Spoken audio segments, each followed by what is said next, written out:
Hello everybody, welcome back to my channel. My name is Alyssa. I'm so excited you're here because today we're talking about my all-time favorite sci-fi and fantasy series.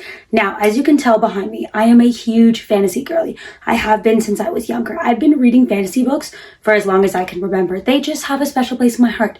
But there are some series that literally live rent-free in my mind that I have not gotten over, I have not stopped thinking about, and that I will literally be rereading till I die because they are just so good. So let's get into it. We're going to start off with my adult sci-fi fantasy ones and then my young adult ones. I cannot start this video off without mentioning the Locked Tomb series by Tamsin Muir, one of my all-time favorite series ever. I need the fourth book immediately. So there are 3 books out. It is a incomplete series, but we have Gideon the Ninth is the first one, then we have Hera the Ninth and Nona the Ninth. I adore this series. I think Tamsin Muir is a genius and I will forever read anything that she writes. So in the first book, Gideon the Ninth, we follow Gideon, and Gideon has grown up in the ninth house. She is ready to basically fuck all of her responsibilities, take her dirty magazines and run away. That's what she wants to do. But then obviously her nemesis cannot let her leave without one more thing, which is Hera, obviously. So the Emperor has invited all like the heirs to the houses, which is Hera, compete to this trial and to achieve lecturehood, which is what all the heirs and the necromancers want. So Gideon goes along and she's basically her cavalier. So she's the one that like helps her with this. She's basically her swordsman. Then people start dying and it becomes this whole little murder mystery thing. It is just so good. I highly recommend that everybody try this series at least once, because I think that even if you don't like it the first time, if you reread it and if you really take your time to understand the message that Tamsin is trying to give you, you will fall in love with this because it is just so good. Next, we have the Broken Earth trilogy by N.K. Jemisin, one of the most iconic fantasy sci-fi blends I've read in such a long time. It is a completed trilogy. We have the 5th season, the Obelisk Gate, and the Stone Sky. These books are fucking phenomenal. It basically follows this supercontinent where it's just familiar with catastrophe and everything, and then things start happening. The way this series will also have you a little bit confused because there is also second person involved as well, which is where it says you blah blah blah blah. It is so good, but it will all make sense in the end and you will literally be like, N.K. Jemisin, you are a genius.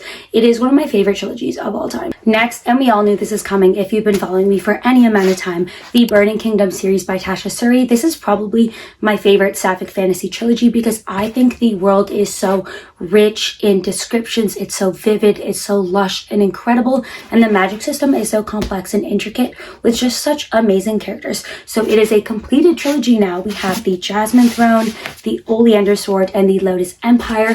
What I love about this series is that it is a sapphic fantasy series, and I eat up a sapphic fantasy series. So in the first book, the Jasmine Throne, we follow 2 characters, Malini and Priya. So Priya is a maidservant and she has a hidden past. She has hidden powers that she's like cannot talk about anymore. Anyway, so she ends up becoming a very close confidant to Malini, who is a princess, and they basically want to burn down the empire and basically kill the princess's brother. There's such a complex tangle of political intrigue, sapphic longing and yearning that literally has like knives to the throat. Like it literally just makes me giggly just thinking about it. The longing that these two have for each other, unmatched. I think this is just beautiful and phenomenal. It's an Indian inspired world. We also have plant-based magic. We have such great characters. I cannot emphasize this enough. This series is slept on and I think that everybody should read it. So we have Between the Earth and Sky trilogy by Rebecca Roanhoris, one of my favorites that is so underrated. It is phenomenal. It is a completed trilogy as well. We have Black Sun, Fevered Star, and Mirrored Heavens. I think this series does a great job at blending like pre-Columbian history, but also blending interesting characters, an interesting storyline that has so many different layers. We have different POVs, but they all have such different lives and their paths end up intertwining and intersecting. This book, we have the city of Tova, and in the city of Tova, there's a winter solstice that happens, but this year it coincides with the solar eclipse, which ends up unbalancing the world and everything like that. We also follow Ziala, and she's basically this like captain of the ship, and her job is to transport this person who is harmless. Is he harmless though? Basically from one place to another, and they end up having such a great friendship and relationship, and oh my god, I'm just obsessed with this. I think Rebecca Roanhoris does a great job making this so easy to read and easy to follow. It's so intriguing. It will hook you and keep its claws in you till the very end. Next, we have, of course, the Dreambound Saga by Fonda Lee. This is one of the best urban fantasy series I've ever read in my life. The way that Fonda Lee writes characters that will simultaneously have you rooting for them but also want to punch them in the face is just unmatched. So this is also a completed trilogy. We have Jade City is the first one, Jade War, and then Jade Legacy. So in this series, we follow the Call family, and their sibling dynamics are absolutely insane. So if you like anything with sibling dynamics and family dynamics, you will eat this up because their relationships are just fucking outrageous and hilarious. But anyways, we have green jade warriors who use jade to basically enhance their magical abilities. It is centuries after like this war has ended, but the Call family is now preparing again for a battle. It is so bloodthirsty, so ruthless. You like reminders of like Hong Kong gangster films, because that's what Fonda Lee was going for. It is just so good. The battle scenes and everything like that, it's just so mesmerizing and incredible, and these characters literally ripped my heart out and stomped on it. So next, we have another classic series, which is obviously the Poppy War trilogy by R.F. Kuang. This is a completed trilogy. We have the Poppy War, the Dragon Republic, and the Burning God. Now, everybody talks about this series, and so many people have been misinformed that this is a fantasy romance. It is not a fantasy romance, honey. It is probably the farthest thing from a fantasy romance. This series, we follow Rin, and Rin is an orphan, but then she ends up going to this military school to train and everything. But the way that when she gets power, she is so villainous, so ruthless, and I just sympathize with her. I'm a Rin defender till I die. Like, I'm saying this now. As the brutality of the Second Sino-Japanese War, we have East Asian history, we have such great characters that you want to root for them, but you're also like, what the fuck is wrong with you? But you're also like, you are just incredible, and you will fall in love with the friendships in this, the whole world.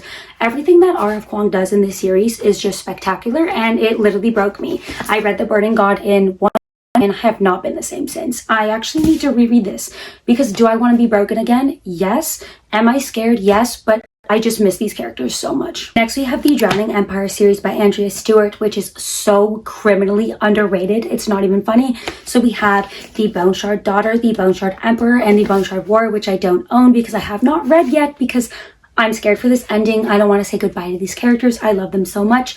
This is a fantasy series that gets like little to no recognition, and I don't understand why, because it has everything that you love. We have such a complex and unique magic system where we have like bone shards and they create like constructs and everything. It is just so cool. We also have a great like little found family. We have animal companions. We have a sapphic relationship as well. We follow Lin, who's the former heir to the empire, and she basically is trying to reclaim her throne, and she's trying to think, how much is she willing to sacrifice to get back on the throne? This is so memorable, so heartbreaking, and just an incredible series that everybody needs to pick up. Next, we have the Daevabad series by S.A. Chakraborty. This series gets hyped for a reason. It is so good. It's a completed trilogy as well. We have the City of Brass, the Kingdom of Copper, and the Empire of Gold. So in this series, we follow a con woman, and basically during one of her cons, she accidentally summons this like Jinn spirit. She realizes that her actions have like deadly consequences, so they have to flee, and then she ends up learning so many different things in the City of Brass. It is just so good. The characters are some of the most intriguing characters I've ever read about. We also have Middle Eastern history, we have Egyptian folklore, have great friendships, great romance. Just everything about this series is so magical and so beautiful, and just absolutely worth every single amount of hype that it gets. Next, we have the Shades of Magic trilogy by V.E. Schwab, one of my favorites because it is so easy to follow, easy to understand, but that doesn't take away from the whole world, and this beautifully crafted atmosphere is so good. This is a completed trilogy. We have a darker shade of magic, a gathering of shadows, and a conjuring of light. So in this series, we follow Kel in Black London that they don't talk about, but we have Grey London, Red London, and White London. Kel is one of the only people who can travel between them. When he's in Grey London, he finds this mysterious object from Black London. Things start happening. There is such great characters in this. I absolutely adored the like brotherly relationship between him and the prince. I adored the side characters. The story is just so interesting. It's a little bit of like a mystery, and I just think this series is just so good. The last adult fantasy series that I'm recommending is The Elements of Cadence duology by Rebecca Ross. This is my favorite piece of work that Rebecca Ross has put out. Just cozy, whimsical, romantic vibes you will ever find. It is so good. It is a completed duology. We have a River Enchanted and a Fire Endless. This series just keeps getting better and better and better. I read the second book within 4 hours. It is 500 pages and I read it in 4 hours because I was obsessed, could not put them down. So in the first book, we follow our main character, Jack, and he basically has not been to his home for a very long time. He goes back there because he gets this urgent message. He finds out that it's from his basically childhood rival, and basically kids are going missing on this enchanted island and they don't know what's happening with them. So it's a murder mystery. We have great characters, a great relationship, but also like a little bit of like a marriage in crisis with somebody else. It is just phenomenal, and I just cannot recommend these enough, especially if you adore lyrical writing, amazing characters, and music and sound as well. It's just so good. Next, we have young adult fantasy. Now, the book series that I'm obviously going to start off with is the Legendborn Cycle by Tracy Dion. There are 2 books out right now. The 3rd book, Oathbound, comes out next week, so please pick these ones up if you haven't already.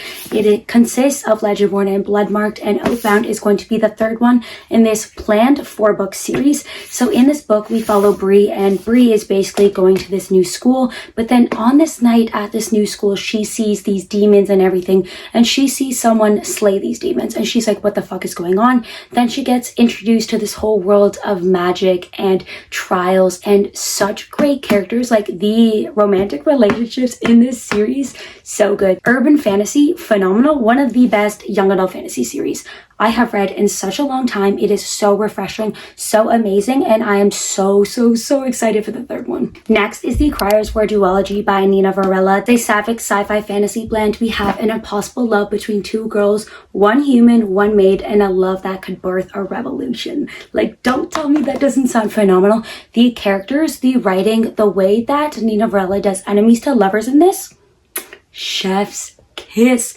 This is also severely underrated, so if you're looking for a great fast-paced sci-fi fantasy blend that will keep you on your toes and hook the whole time, you absolutely need to pick this one out. Next, we have an Ember and the Ashes quartet by Saga Tahir. So there are 4 books in this series.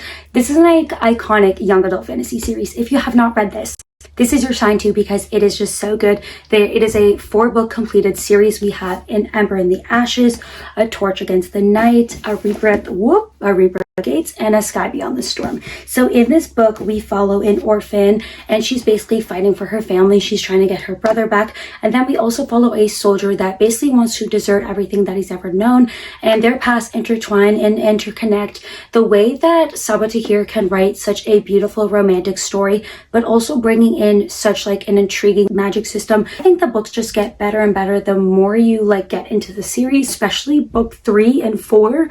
My heart was breaking for these characters. Like, I'm still not over it. And I also read Air by Saga Tahir, which is absolutely phenomenal as well.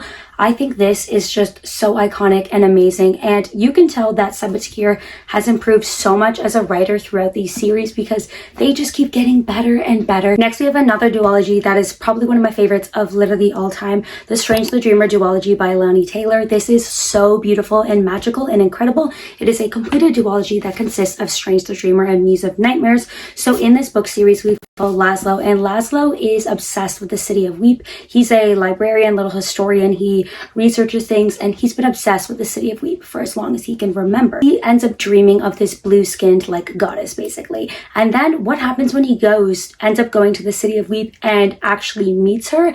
They end up having the most beautiful, devastatingly romantic story I've ever read in my life. I don't think I've ever like cried so much than reading this series. Like, I was literally sobbing throughout this book and this book.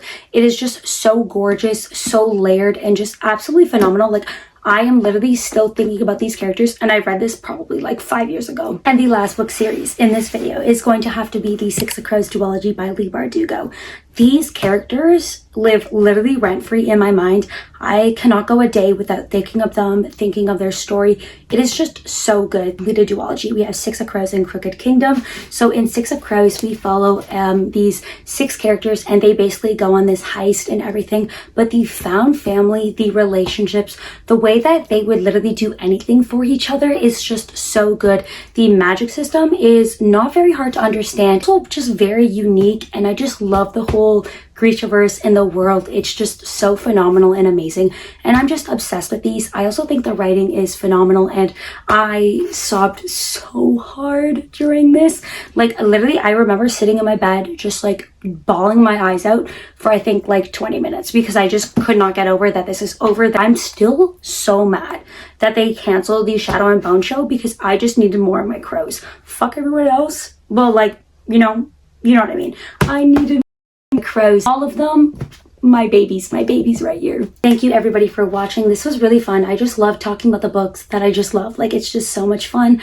Comment if we have any similarities and any of these ones are also your favorites, because these ones literally live rent-free in my mind and I will never shut up about them. These books encapsulate my taste and they're just so good. So thank you all for watching and see you next time.